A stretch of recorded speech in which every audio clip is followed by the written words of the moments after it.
होना चाहिए, कर्नल भूमिका सिंह का भी होना चाहिए और रक्षा मंत्री जी का भी होना चाहिए। क्या रक्षा मंत्री जी हो रही है वोट मांगने के लिए, और जनता निश्चित तौर से अब समझ चुकी है कि ये केवल एक मार्केटियर हैं और जो काम करना चाहिए। और ये आप सकते हैं 22 मिनट में तो 2 टुकड़े कर दिए, एक पाकिस्तान एक बांग्लादेश, और अमेरिका की तमाम धमकियां के बावजूद, पाकिस्तान के परमाणु धमकियों के बावजूद भी इंदिरा जी झुकी नहीं और अपने जो सर मानेक शाह उनको आदेश दिया और निश्चित तौर से पाकिस्तान के 2 टुकड़े हुए। अपना परिवार चला पा रहा हो, सब लोग परेशान हैं। ये झूठी रिपोर्टें, झूठी बात कर देश को केवल और केवल गुमराह किया जा रहा है। अप्रैल की घटना का 22 मिनट में भारत सरकार ने ले लिया बदला, और आप कह रहे हैं मार्केटिंग नहीं। आप देख सकते हैं 22 मिनट में बदला लिया।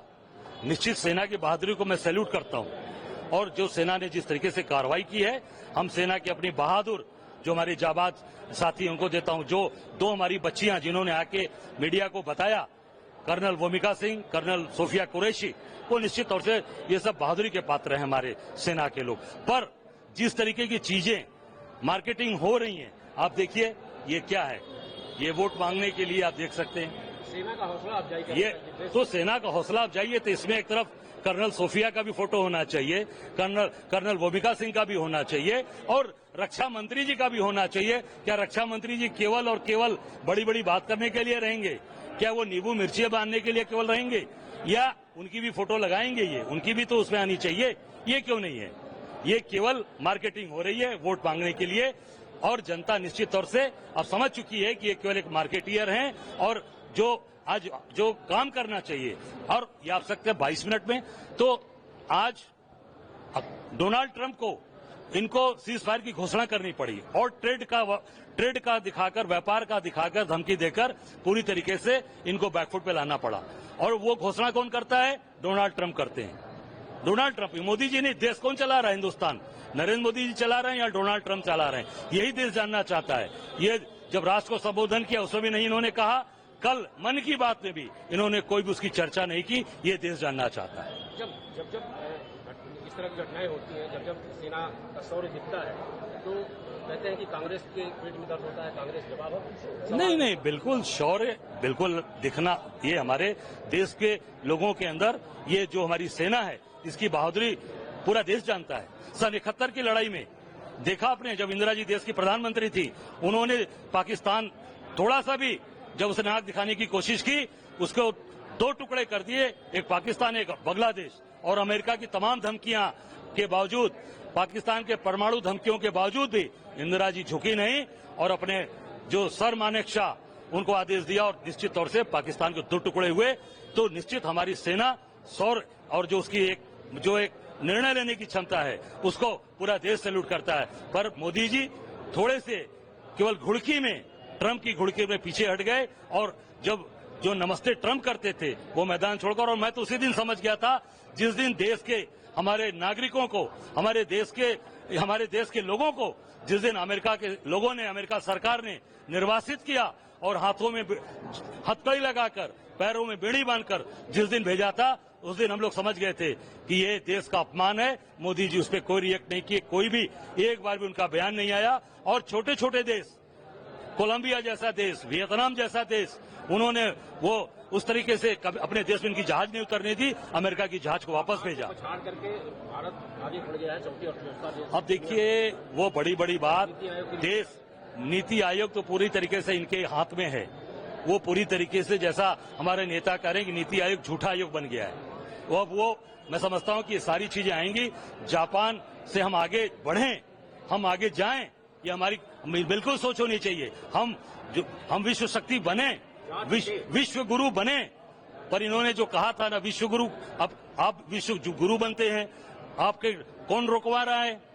आपको सीज फायर की घोषणा कौन कर रहा है? डोनाल्ड ट्रंप कर रहे हैं। मोदी जी कुछ नहीं बोले, एक शब्द भी नहीं बोले, उसके बारे में बोलिए। और जो चीजें सामने आ रही हैं, केवल मार्केटिंग करने से नहीं, सचमुच आप जनता को काम मिल रहा है।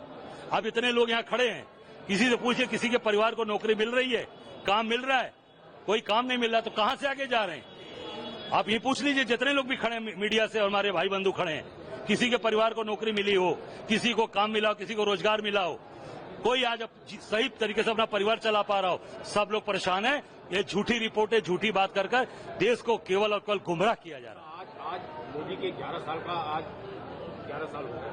आज बड़ोदरा से वो रोड शो कर रहे हैं और वहाँ पे तमाम बातें कर रहे हैं, बनारस से नहीं कर रहे हैं। तो यही तो मैं कह रहा हूँ, बनारस उनका कर्म क्षेत्र है, जहां से प्रधानमंत्री चुनकर आप गए हैं। रोड शो करना चाहिए। जो सबसे पहला इन्होंने टीएफसी बनाया, जरा टीएफसी सेंटर जाकर देख लीजिए कितने ट्रेड हो रहे हैं। ट्रेड फैसिलिटी सेंटर में देख लीजिए कितने ट्रेड हुए। जरा चले जाइए रामनगर बंदरगाह पर कितनी जहाजों से माल का आवागमन हुआ है। जरा वहां देख लीजिए जाकर बंदरगाह पर क्या हाल है। जरा चले जाइए रुद्राक्ष, देखिए बुकिंग है कि नहीं उसकी। जरा महीने की बुकिंग देख लीजिए कितने रुद्राक्ष में बुकिंग हुई है। जो भी काम है सब पूरी तरीके से लोगों के। आज शहर में पीने का पानी नहीं है, शहर में लोग सीवर से परेशान है। आप देख लीजिए लोगों के घर में साफ पानी नहीं आ रहा है, सीवर है। ये क्या 11 साल है, केवल झूठी मार्केटिंग। पूरा होने पर बड़ोदरा जाना क्या सो सकता है? ये केवल और केवल बनारस से भाग रहे हैं। बनारस हमारा कर्म क्षेत्र बनारस है, तो मैं बनारस नहीं। मैं कितनी बार चुनाव लड़ा हूं, यहां से लड़ रहा हूं, 5 बार विधायक रहा, लोकसभा का चुनाव हारा, लगातार चुनाव हार रहा हूं, पर बनारस नहीं छोड़ा। इसलिए कि हमारी इस मिट्टी से प्यार है। हम इस मिट्टी में जन्मे हैं और इसी मिट्टी में मिल जाएंगे। ये बाबा विश्वनाथ की नगरी, यहीं मिलना है। हम केवल मार्केटिंग करने, वोट लेने के लिए नहीं आते हैं। हमारा आपका रिश्ता दिल का है, हम दिल से जुड़े हैं, काशीवासी हैं। हम केवल वोट लेने के लिए नहीं, वो वोट के मार्केटियर हैं। वो बड़ौदा से आए थे, गुजरात से आए थे, गुजरात चले गए, काशी में नहीं आए। क्योंकि काशी के लोगों ने दिखा दिया कि जो 10 लाख पार था, 5 लाख पार था, 7 राउंड हारे और कैसे कैसे 3 घंटे तक हारते रहे और सारे कर्म कुकर्म करके वो बाद में जो चुनाव जीते हैं। मैं समझता हूं काशी की जनता मोदी जी को खोज रही है कि आइए, और निश्चित तौर से जो जनता से किए वादे, एक कारखाना नहीं लगा बनारस में, एक कारखाना, एक यूनिवर्सिटी नहीं बनी, एक कॉलेज नहीं बने, एक व्यापार का केंद्र नहीं बना जिसमें हजारों लोगों को काम मिल सके। तो निश्चित है सारा का सारा व्यापार कहां ले जा रहे हैं, सारे फैक्ट्रीज कहां लग रही हैं। महाराष्ट्र से फैक्ट्री एयरबस की निकली, कहां गई? गुजरात गई। अभी चिप की फैक्ट्री निकली, कहां गई? गुजरात गई। पनडुब्बी बनाने की फैक्ट्री निकली, गुजरात गई।